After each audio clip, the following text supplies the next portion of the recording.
Okay, here we are again at 3391 Heatherwood Avenue in Springfield, Ohio. And this is a four-bedroom, two and a half bath, 1965 build. And so the square footage above ground is about 1,300 square feet, but total square footage is 2,000 square feet and 48 on a 0.37 acre of a lot. So the one thing about this home is it's a nice layout, in my opinion, for a tri-level. It is a nice layout, but needs some updating. Definitely needs some updating. So I actually kind of like the retro look of it. That's just kind of a personal preference, but most people are going to want to update it, I think. So you're probably going to definitely need some carpet, flooring throughout, lots of wallpaper that probably will need to either be painted over or taken down. But anyway, we'll just do the tour real quick. So to the left is a nice living room area there. It's kind of a nice feel. So, the entryway is ground level. And then you also have a living room area in here, more of a family room that is ground level that leads to the closed patio. And then also an office or maybe a bedroom area. And then you have another living room up here that leads to your dining area and then the kitchen on the other side of this. So what we're going to do is we're just going to go to the right here, all on the same level. And so here's a nice coat closet in the entryway. This is basically basically a good flooring. It's a good ceramic flooring. It feels like does not feel like it's actual stone or anything like that. It's like a fake stone ceramic, almost like a plastic feel to it. But it's a good, I think, a good quality flooring. Just a little bit dated, and you can paint those. So if you actually like the pattern and the type of flooring, you can paint them. Most people would probably just replace it. Nice stairwell here with the carpet runners pads, I guess, on top of the stairwell. And then so to the right, you have like an office area that could be like a dining area. Family room in here. There is a bathroom right here. It's basically a half bath. And then that leads down to the basement lower level area. So it's sort of like a quad level, even though it's listed as a tri-level. It really does have 4 levels if you include the basement or the lower level. So the lowest level. So this could actually be a first floor bedroom because it does have a closet. It's a good size. You could fit a queen in here. Actually, you could fit a king in here with the set as well, especially if you take some of these cabinets off. But it looks like it's basically being used as an office right here. A nice big office. But as you can see, it's got all the old fixtures, the cabinets, the shelving, and old light fixture right here. Good size closet. Looks like it's just being used for storage potentially, but nice wood flooring. It is, it obviously needs to be refinished because there's some staining and some worn out spots in it, but it is pretty nice. I mean, it's good to have wood flooring, and it seems level. No creaking, so it feels like it's a well-built home. It's a I think this was a 1965 build, which is pretty nice. In my opinion, a very good quality build year for this area. And so you go into the half bath. The half bath is pretty dated. So you have ceramic tiles on the floor. That's grouted and everything with some storage. Everything is pretty much original except for the toilet's a little bit newer. The vanity, and it looks like it's all old and original. A little bit of a shelf on top. You do see some stains up here.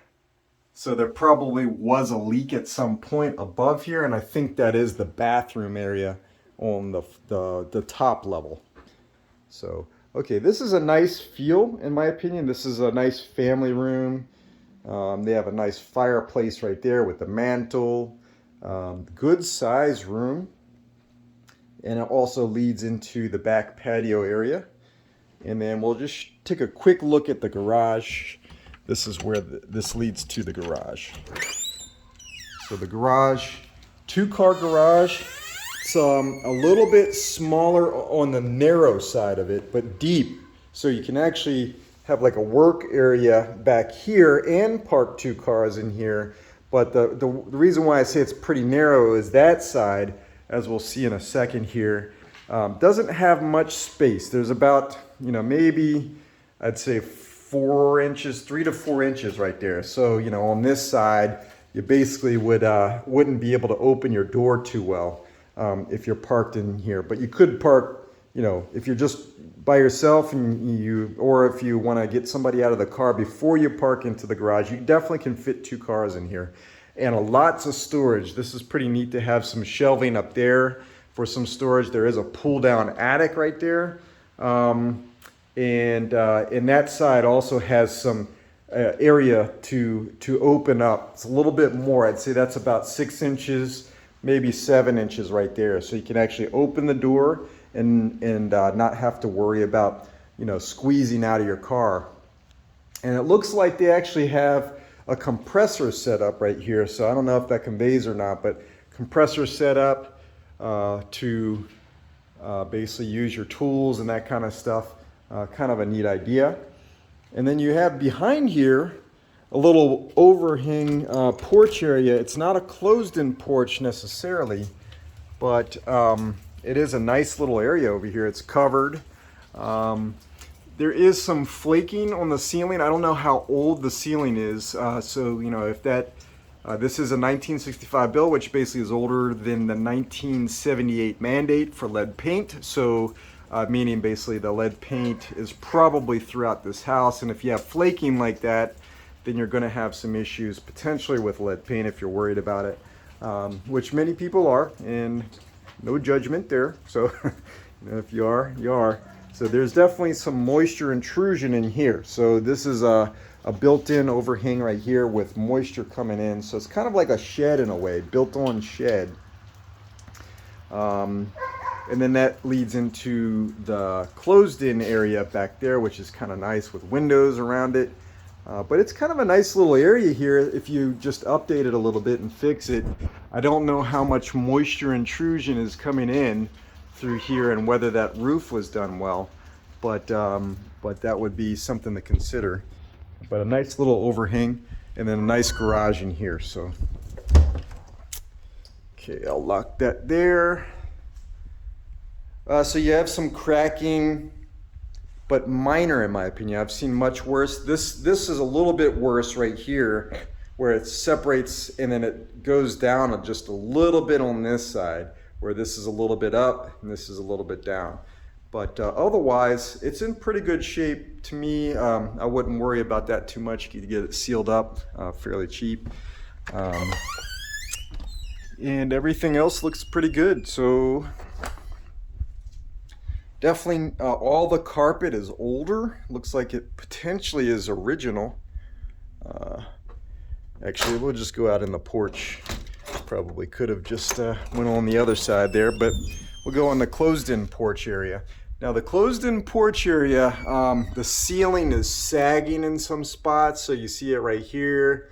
It's sagging right here and on the edges too. So you can see it also right here. Now I don't know if that's just the underlay part of the roof or the actual roof, because you can see there's a pretty big gap.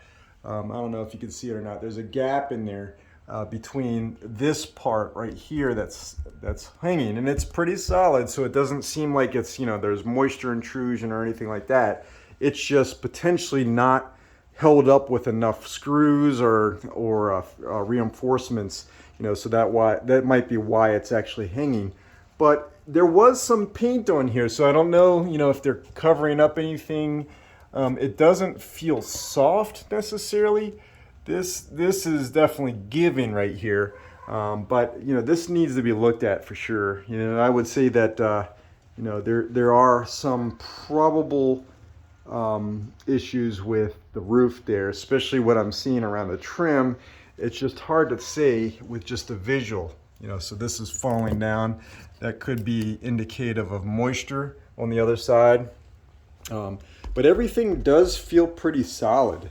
So I don't know, this is wood rot right here though. So you're definitely getting some moisture in, or were at one point.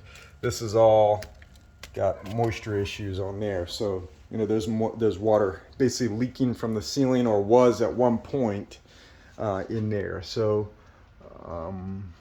just kind of doing a little scan of anything else. It's a nice area though, and it feels level. I don't know what's under this carpet, but it feels pretty level. It's a good size. It is not climate controlled from what I can tell. There are speakers out here, not climate controlled, but you could do a little space heater, or, you know, portable AC unit or something like that. That could help. So I'm gonna lock that real quick, and then go on up to the kitchen area and / laundry room. So this is a first floor laundry area right here. Then you have stairwell up to what would be the second level from ground up. And this is a, you know, decent sized kitchen. You have a little eat-in area right here with some built-in shelves and cabinets.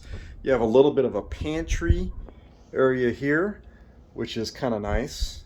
So a good amount of storage for a little bit smaller kitchen. Just not a whole lot of counter space, but a decent amount of storage otherwise. And especially you have that little laundry area down there. You could even put some pantry stuff in there if you wanted to. So nice little area there for storage. The flooring is basically a cheap laminate planks. This is the stuff that is not waterproof, so if you get any water in there, it will start to bubble up. You know, a little bit older print. And then you have the dining area. Not a formal dining room necessarily, because it does not have another wall here, but it's a good enough size dining area. And then a huge living room right here. This is a really big living room. Really kind of nice layout. In my opinion, it's a really nice layout. And it would be interesting to see if you maybe can take out this wall or part of the wall to kind of open it up even more, make it feel real big, and then put maybe the the sink and then the dishwasher and all the appliances on the other side potentially. Yeah. Nice big bay window. Just everything is just, you know, dated. That's the only thing. So then we go upstairs. So I'm actually going to stop it right there. We're getting close to the 15-minute mark. So I like to cut it off at 15 minutes. So I will stop it right there and start another leg of the videos. All right, signing off.